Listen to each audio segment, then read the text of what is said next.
Assalamualaikum warahmatullahi wabarakatuh. Salam sejahtera, selamat pagi Bapak Ibu Guru, semoga dalam keadaan sehat selalu. Kali ini kita akan melakukan tes seleksi di tahap kedua mengenai pegawai pemerintah dengan perjanjian kerja. Ya, semoga kali ini akan berjalan dengan lancar di tahap 2 di bulan November ini, dan nanti tahap seleksi akan dilakukan pada bulan Desember di awal minggu pertama.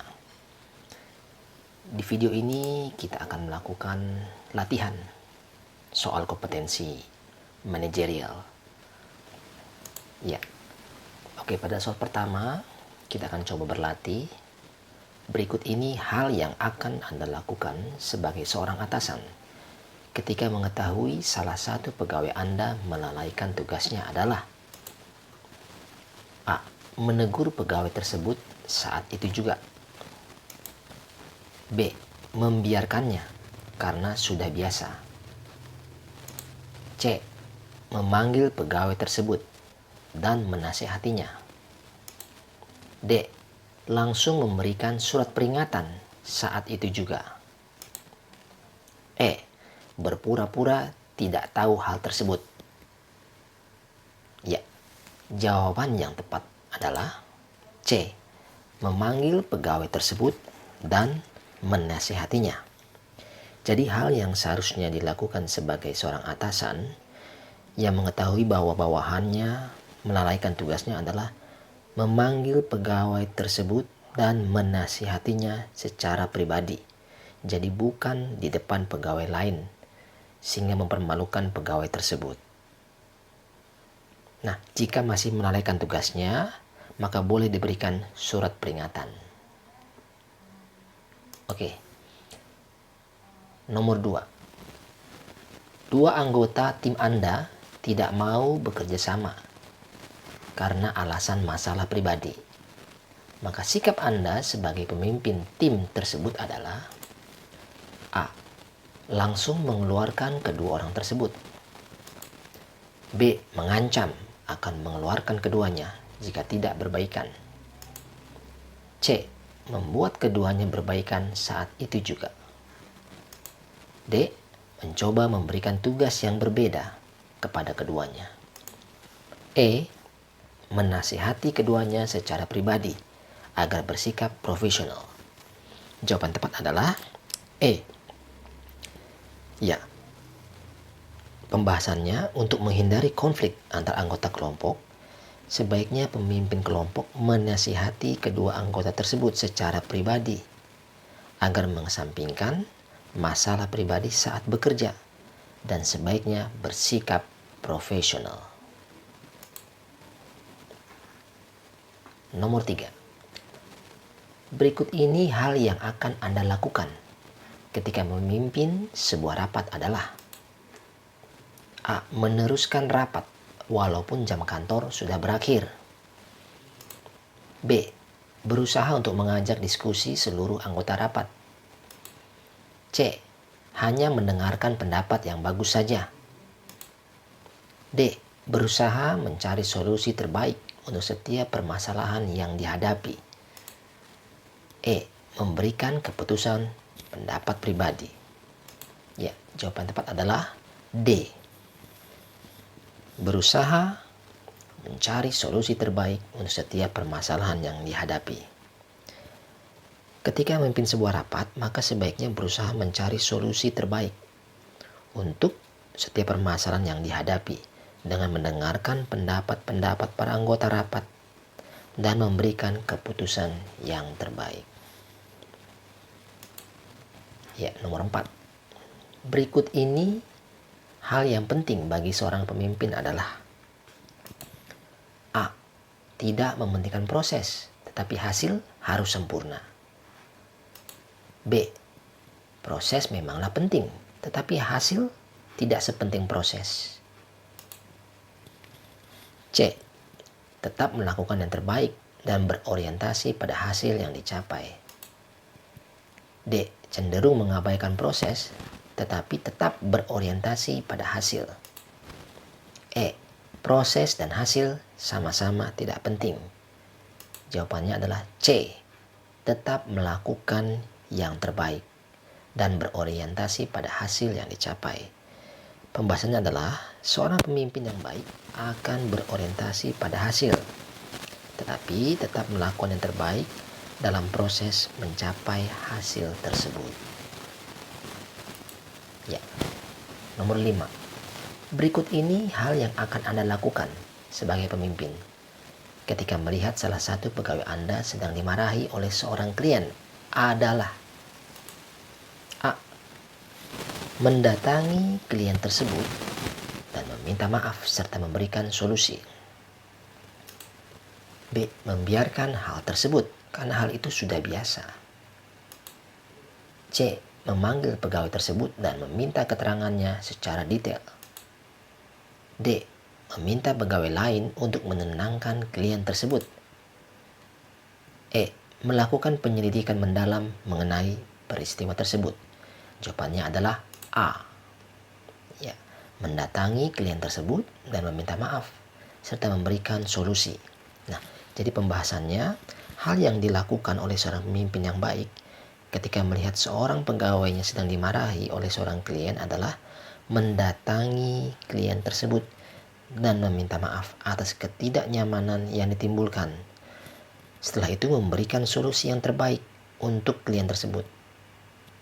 Nah, ketika selesai permasalahannya, baru atasan memanggil pegawai tersebut dan meminta keterangannya serta menasihatinya. Nomor 6. Berikut ini hal yang akan Anda lakukan sebagai seorang pemimpin untuk meningkatkan kemampuan diri Anda dan bawahan Anda adalah: A. Mengalokasikan dana untuk pelatihan peningkatan skill secara rutin. B. Menyuruh bawahan mengikuti workshop dengan biaya sendiri. C. Membiayai bawahan dengan uang pribadi untuk mengikuti seminar. D. Memberikan seminar secara pribadi bagaimana cara meningkatkan skill. E. Merekomendasikan acara workshop untuk diikuti. Jawabannya adalah A. Mengalokasikan dana untuk pelatihan peningkatan skill secara rutin. Pembahasannya, peningkatan kemampuan dalam pekerjaan merupakan hal yang penting. Hal yang dapat dilakukan oleh seorang pemimpin untuk meningkatkan diri dan bawahannya adalah mengalokasikan dana untuk pelatihan peningkatan skill secara rutin. Bisa setahun sekali, ya, tergantung dananya. Anda baru saja diangkat sebagai ketua, menggantikan ketua sebelumnya yang telah pensiun. Berikut ini hal yang akan Anda lakukan sebagai seorang ketua yang baru adalah: A. Meneruskan peraturan yang sudah ada sebelumnya. B. Merombak peraturan yang tidak efektif agar lebih efektif dan efisien. C. Menyingkirkan orang yang dianggap kaki tangan ketua sebelumnya. D. Mengganti semua peraturan agar berbeda dari sebelumnya. E. Menambah peraturan tanpa merubah peraturan yang ada sebelumnya. Jawabannya adalah B. Merombak peraturan yang tidak efektif agar lebih efektif dan efisien. Nah, jadi jawabannya, pemimpin akan selalu mengikuti perubahan. Jika diangkat menjadi ketua menggantikan ketua yang lama, maka sebaiknya segera bekerja dengan merombak peraturan yang tidak efektif agar lebih efektif dan efisien. Artinya pemimpin harus bisa membawa perubahan yang lebih baik dalam organisasi. Ya, nomor 8. Ketika rapat sedang berlangsung, terdapat dua pendapat yang sama-sama bagus. Sebagai pemimpin rapat, hal yang akan Anda lakukan adalah: A. Langsung memilih salah satu tanpa pertimbangan terlebih dahulu. B. Tidak memilih keduanya dengan alasan agar adil. C. Menyerahkan keputusan kepada peserta rapat. D. Memilih menggunakan pendapat pribadi sebagai seorang pemimpin. E. Melakukan voting untuk menentukan pendapat yang akan digunakan. Jawabannya adalah E. Melakukan voting untuk menentukan pendapat yang akan digunakan. Sebagai seorang pemimpin, ketika berhadapan dengan pengambilan keputusan, dapat dilakukan dengan meminta pendapat para peserta rapat. Hal ini dilakukan untuk menentukan pendapat yang paling banyak diinginkan dari dua pilihan pendapat yang sama baik.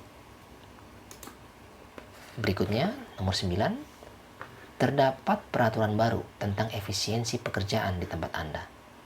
Sebagai seorang pemimpin, berikut ini hal yang Anda lakukan dalam menyikapi peraturan baru tersebut adalah: A. Menolaknya dengan keras karena tidak siap menghadapi perubahan. B. Mempersiapkan diri dan karyawan untuk menyambut peraturan tersebut. C.